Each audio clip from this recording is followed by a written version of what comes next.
좋으신 아버지 하나님 감사를 드립니다. 오늘도 우리에게 새날을 허락하여 주시고 이 아침을 깨우며 주님의 말씀 가운데 서게 하시니 감사를 드립니다. 주님, 말씀을 통하여 다시 한번 주님께서 우리를 얼마나 사랑하고 계신지, 또 우리를 얼마나 사랑과 긍휼의 눈빛으로 바라보고 있는지 주님의 이 사랑의 시선을 꼭 바라보게 하여 주시옵소서. 그래서 그 주님과의 깊은 교제와 그 사랑의 친밀함 속에서 저희들 우리에게 주신 삶을 회복하게 하시고, 또 주님께서 이 땅을 얼마나 사랑하고 있는가는 그 마음으로 이 세상을 섬기며 주님의 마음, 주님의 뜻을 따라 살아가는 우리의 여정이 되게 하여 주시옵소서. 다시 한번 이 시간 주님께 올려드립니다. 주님 기쁘게 받아주시고 우리와 친밀한 교제의 시간이 되게 하여 주시옵소서. 우리 구주 예수 그리스도의 이름으로 기도드립니다. 아멘. 오늘 우리에게 주신 말씀은 아가서 7장에서 8장입니다. 본문 읽기는 8장 1절에서 9절까지만 읽도록 하겠습니다. 내가 내 어머니의 젖을 먹는 오라비 같았더라면 내가 밖에서 너를 만날 때 입을 맞추어도 나를 업신 여길 자가 없었을 것이라. 내가 너를 이끌어 내 어머니의 집에 들이고 내게서 교훈을 받았으리라.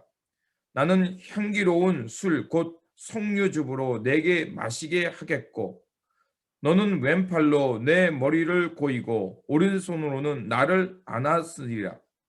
예루살렘 딸들아, 내가 너희에게 부탁한다. 내 사랑하는 자가 원하기 전에는 흔들지 말며 깨우지 말지니라. 그의 사랑하는 자를 의지하고 거친 들에서 올라오는 여자가 누구인가? 너로 말미암아 내 어머니가 고생한 곳, 너를 낳은 자가 애쓴 그곳 사과나무 아래에서 내게 너를 깨웠노라. 너는 나를 도장같이 마음에 품고 도장같이 팔에 두라. 사랑은 죽음같이 강하고 질투는 수월같이 잔인하며 불길같이 일어나니 그 기세가 여호와의 불과 같으니라. 많은 물도 이 사랑을 끊지 못하겠고 홍수라도 삼키지 못하나니 사람이 그의 온갖 가산을 다 주고 사랑과 바꾸려 할지라도 오히려 멸시를 받으리라. 우리에게 있는 작은 누이는 아직도 유방이 없구나. 그가 총원을 받는 날에는 우리가 그를 위하여 무엇을 할까? 그가 성벽이라도 우리는 은 망대를 그 위에 세울 것이요 그가 문이라면 우리는 백향목 판자로 두리리라. 아멘. 본문 7장은요, 이제 부부간의 갈등을 이겨내고 이제 더욱 성숙한 그 고백을 하는 말씀입니다. 그리고 8장은요, 이제 완전한 그 사랑의 창가로서 이 술람미 여인이 솔로몬을 향한 그 사랑의 고백의 말씀입니다.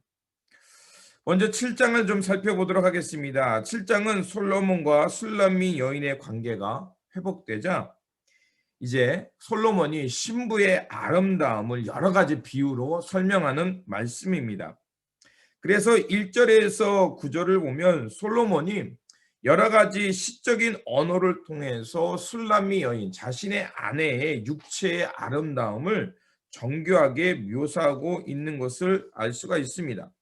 그래서 1절에 보면 이제 자신의 아내의 다리를 예술가의 조각처럼 아름답다라고 표현하고요. 배꼽은 포도주를 가득 품은 장과 같이 아름답다. 그리고 허리는 마치 백향목을 둘러 묶은 밀집단처럼 아름답다라고 표현합니다. 그리고 그녀의 가슴의 아름다움을 칭송하고요. 또 그 그녀의 목은 마치 상아로 만든 망대처럼 미끈하고 우아함을 표현하고 있습니다. 또한 자신의 아내의 눈은 맑고 또 헤스본 연못처럼 청명하다라고 말하고요. 또 자신의 아내의 여인의 용모는 매우 당당하면서도 또 그녀의 머리칼은 장엄하고 입술은 마치 좋은 포도주 잔과 같다라고 표현합니다. 그래서 이제 솔로몬의 마음은 이런 사랑스러운 아내의 곁에 흠뻑 빠져서 그 아내와 깊은 사랑을 나누고 싶다라고 얘기합니다. 이런 사랑의 고백을 듣자 그 아내인 술람미 여인은 적극적으로 남편의 그 사랑의 고백에 화답합니다. 그래서 7장 13절을 보면 화판채가 향기를 뿜어내고 우리의 문 앞에는 여러 가지 귀한 열매가 새것 묶은 것으로 마련되었구나. 내가 내 사랑하는 자 너를 위하여 쌓아둔 것이로다. 이렇게 표현하고 있습니다.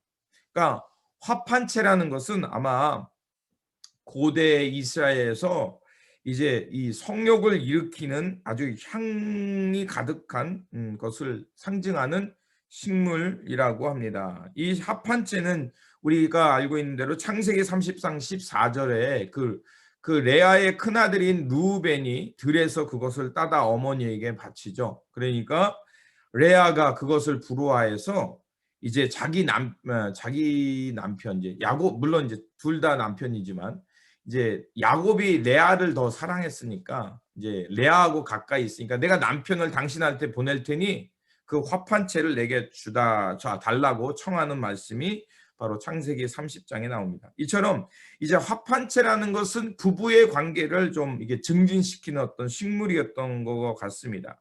그러면서 이제 술람미 여인은 이런 화판채가 우리 가운데 있고 또 가득 귀한 것들이 쌓여 있으니 그것을 마음껏 누리라라고 하면서 남편에게 바치는 것을 볼 수가 있습니다. 자, 이런 표현과 이런 어떤 구애와 부부간의 사랑을 왜 이 아가서가 말하고 또 이런 아가서가 성서 속에 있는가는 바로 주님의 사랑하는 백성들 교회를 얼마나 사랑하고 또 그것을 얼마나 아름답게 바라보고 계신가를 말하고 있는 것입니다. 비록 솔로몬과 술람미 여인이 잠깐 힘겨웠던 시간이 있었습니다. 그리고 그로 인해서 갈등의 시간이 있었지만 그것이 해결되자 더 깊은 사랑과 애절한 마음으로 서로를 사랑하는 것을 볼 수가 있습니다. 바로 이것은 주님께서 교회를 향한 그 사랑의 마음이 얼마나 변함이 없고 단단하고 깊은가를 우리에게 말하고 있는 것입니다. 그렇게 우리는 주님께서 주님의 교회, 주님의 백성들을 얼마나 사랑하는지를 알고 그 주님의 사랑을 칭송하면서 이 술람미 여인이 사랑의 고백을 듣고 화답한 것처럼 우리도 주님의 그 사랑을 깨닫고 주님께 적극적으로 그 사랑에 보답하며 주님과 친밀한 교제를 갖는 것이 중요함을 우리가 알 수가 있습니다. 그리고 8장에서는 이제 완전한 사랑이 이루어졌잖아요. 이제 그것을 가지고 이제 술람미 여인이 이제 그 결혼한 후에 뭐라 그러죠? 신혼여행 갔다 온 다음에 이제 장모님 댁에 가잖아요. 마찬가지입니다. 이제 술람미 여인이 솔로몬과 결혼하고 고향에 당당하게 입성을 합니다. 그러면서 자신의 사랑 또 자신과 결혼한 이 솔로몬을 이제 이렇게 칭송하면서 사람들에게 인트로듀스하는 거죠. 그런 장면의 말씀입니다. 그러면서 이제 이 마침내 술람미 여인이 솔로몬 왕을 잠시 잃어버렸다가 양떼 무리 속에서 만나고 이제 그 솔로몬 왕과 이제 사랑을 나누죠. 그래서 그것을 이제 찬미하면서 이제 그 고향집에 내려갑니다. 그리고 이제 고향집에 내려갔을 때 사람들이 막 부러워하죠. 그리고 고향집에 내려가는 그 솔로몬을 보면서 굉장히 뭐랄까요? 아름답고 사랑스럽고 기쁜 겁니다. 그게 바로 1절에서 3절에 나오죠. 그리고 1절을 보면 그 자신과 함께 결혼을 해서 고향으로 내려가는 그 남편을 어떻게 고백하냐면 이렇게 말합니다. 내가 내 어머니의 젖을 먹은 오라비 같았더라면 내가 밖에서 너를 만났을 때 입을 맞추어도 나를 업심 여길 자가 없었을 것이라. 이렇게 말합니다. 그러니까 이런 표현은 내가 너를 좀 더 일찍 만났더라면, 그래서 내가 더 일찍 너를 사랑하고 내 남편으로 받아들였다면, 그래서 당신과 사랑을 나눴다면 사람들이 나를 더 비난하지 않았을 것이다. 이 정도로 굉장히 그 열렬히 사랑했음을 얘기합니다. 그리고 자신의 사랑이 얼마나 지금 그 사랑 때문에 행복한가를 말하고 있는 거죠. 바로 이런 마음은 바로 그리스도인들이 가져야 될 마음이죠. 우리가 좀 더 일찍 주님을 깊이 인격적으로 만났더라면, 우리가 주님의 사랑을 일찍 깨달았더라면, 그러면 우리가 좀 더 철들었고, 그리고 우리의 삶이 좀 더 나은 삶보다 복된 삶으로 살지 않았을까, 뭐 이런 아쉬움으로 표현할 수 있을 겁니다. 그리고 이제 술람미 여인이 자신의 남편 솔로몬을 데리고 고향에 들어갑니다. 그런데 이제 4절에 보니까 이런 표현이 있어요. 우리가 이렇게 사랑하는 것을 아무도 깨우지 말고 방해하지 말라고 부탁을 합니다. 아마 이런 표현이 있었던 이유는 우리가 이제 보면 그 친구들이 이제 말하는 것들이 나와요. 저 사람이 누구인가? 저 사람 저렇게 당당하게 마치 이제 솔로몬이니까 지혜의 왕이고 굉장히 뭐 풍요로운 왕이었겠죠. 그런 왕하고 내려오는 여인을 보면서 사람들이 막 놀란 겁니다. 저렇게 화려한 행차를 끌고 지금 이 동네에 오는 저 여인이 누구인가라는 것을 바라보면서 막 이런저런 얘기가 있었겠죠. 그리고 그런 시선 속에는 질투 섞인 눈도 있었던 겁니다. 그러면서 사람들이 부러워하면서 예전에 알던 그 여인이 맞아? 우리가 옛날에 그 철없고 뭐 철딱선이 없고 애같이 보던 그 여인이 저 여인이 지금 결혼해서 오는 저 여인이 맞아? 라고 이렇게 사람들이 놀란 겁니다. 그러니까 그 여인의 달라진 모습 때문에 당황하고 있는 거죠. 그러면서 이 여인이 이제 다시 한번 자신의 존재를 고백합니다. 그러면서 자신이 어떤 존재가 되었는지를 그들에게 말하죠. 그러면서 마치 자신은 솔로몬에게 있어서 도장과 같은 사람이다. 그리고 솔로몬에게 있어서 이 도장은 뭘 말하겠습니까? 왕의 직인이잖아요. 권위, 최고의 보석과 같이 중요한 존재임을 드러내는 것입니다. 그래서 그 동네 사람들이 자신을 바라보고 조금 자신을 멸시했던 그 시선을 뛰어넘어서 내가 얼마나 당당하고 아름다운 신부로 변화되었는가를 그들에게 어필하고 있는 것을 알 수가 있습니다. 또한 그 여인의 모습을 보면 그 이제 13절 전까지 보면 이제 그 여인이 너무 미성숙하니까 그 오라버니들이 애취급을 한 겁니다.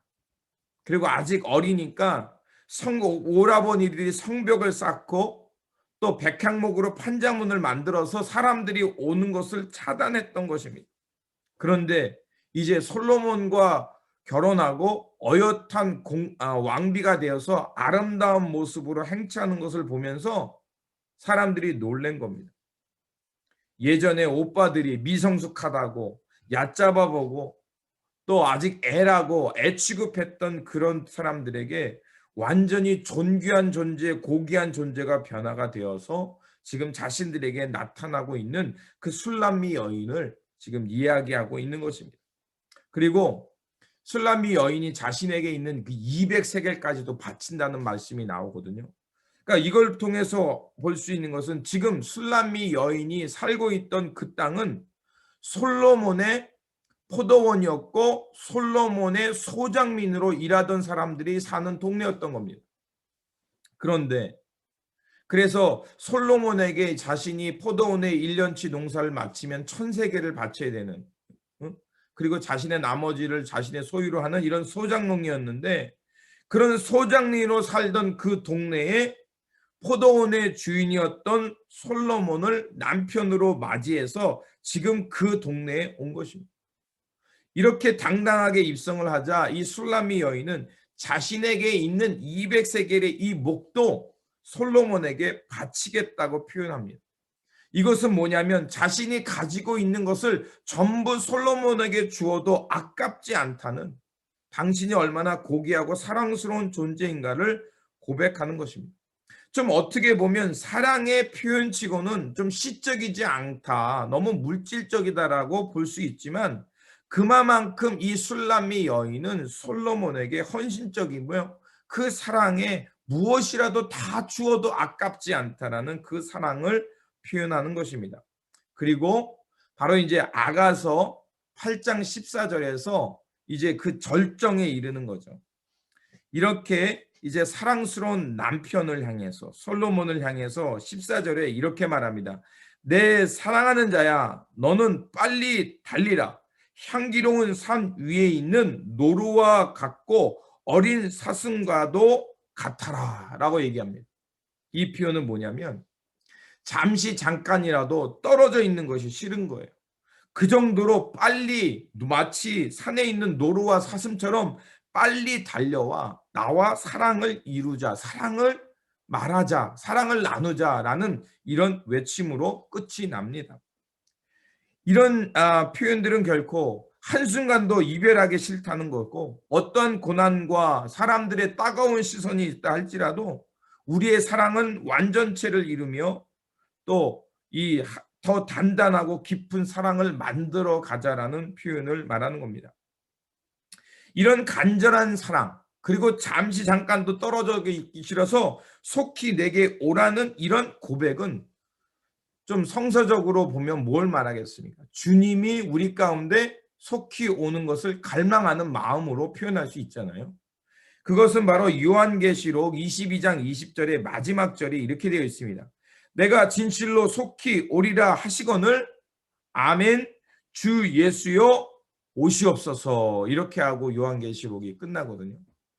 이 얘기는 주님의 날, 주님의 오심을 간절히 기다리는 이들에게 마지막 고백입니다. 주님 어서 속히 오시옵소서. 그래서 이 땅에 불의를 꺾으시고 죄악을 파괴하시고 하나님의 온전한 사랑과 평화가 가득한 세상, 하나님의 정의와 공의가 하수같이 흐르는 세상, 이런 날이 속히 오기를 갈망하는 사람들의 고백과 같은 거죠. 그러니까 주님, 이 아가서가 이런 부부간의 사랑의 관계를 얘기하면서 말하고 싶은 거는 바로 성서 속에서 이런 사랑의 관계처럼 하나님의 사랑이 우리 가운데 속히 임하는 것, 그리고 그 사랑이 우리 가운데 임함으로 그 사랑으로 이 땅이 새로워지고 하나님의 평화와 정의와 공의가 하수같이 흐르는 아름다운 세상을 갈망하는 것, 그것을 바로 성서가 말하고 있는 겁니다. 그리스도의 날, 주님께서 이 땅에 오셔서 불의를 없애시고 하나님의 평화와 공의와 사랑이 넘치는 그 세상이 가득한 날이 오기를 희망하는 것입니다. 그래서 아가서 마지막 8장 14절에 그 내게 빨리 달려오라는 것은 요한계시록에 주님의 날이 속히 오기를 갈망하는 것과 같은 맥락이라고 말할 수 있습니다. 그렇습니다. 우리는 주님을 통해서 이런 귀한 사랑을 맛보았고 하나님의 나라의 완전함을 미리 믿음의 눈으로 맛본 사람들입니다. 그렇기 때문에 우리는 주님의 오심을 설렘으로 기다리고 있는 것입니다. 그렇기에 우리의 일상은 이제 주님의 사랑을 맛보았기에 세상의 고난과 어떤 시련이 온다 할지라도 우리와 그리스도의 사랑은 끊을 수 없음을 믿고 이제 우리가 우리 가운데 살아가는 이 삶의 자리에 하나님의 완성된 날, 또 이 땅에 하나님의 통치를 통해 하나님의 평화가 완성되는 그날을 설렘으로 기다리면서 우리에게 주어진 이 일상을 다시 한번 그리스도의 마음과 그리스도의 사랑으로 살아가시는 저와 여러분들이 되시기를 주님의 이름으로 축원드립니다. 기도하겠습니다. 사랑의 하나님, 우리가 살아가는 삶의 자리와 우리의 믿음의 여정이 메마르고 몸이 건조한 게 되지 않게 하여 주시옵소서. 형식적이거나 메마른 사막과 같이 되지 않게 하시고 우리 매일매일의 삶이 말씀과 기도, 예배를 통해서 주님과 뜨거운 사랑을 맛보며 우리의 일상은 주님의 사랑 가운데 설렘과 기쁨으로 주님의 오심의 날을 기다리는 그 기다림의 시간이 되게 하여 주시옵소서. 우리 구주 예수 그리스도 이름으로 기도드립니다. 아멘. 오늘 우리에게 주신 말씀을 붙들고 살아가는 한 날이 되시기를 바라며 우리의 일상은 주님의 기쁨과 사랑을 맛보면서 주님의 다시 오심 날을 설렘으로 기다리는 이 일상이 되시기를 바랍니다. 다시 한번 주님의 평안이 함께 하시기 바랍니다.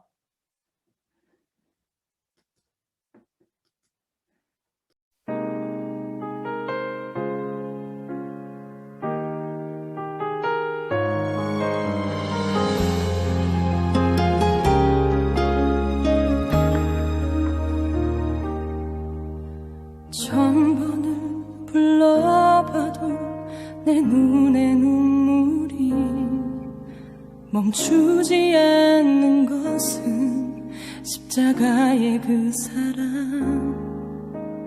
나를 살리려 지신 그 십자가, 모든 물과 피 나의 더러운 죄 씻으셨네. 나를 향한 그 사랑, 생명을 내어주사 영원한 생명을 내게 주심을 감사해. 천 번을 불러도 내 눈에는 눈물이 멈추지 않는 것을 십자가의 그 사랑. 나를 살리려 하늘 보좌 버리신, 나를 사랑하신 분, 그분이 예수요.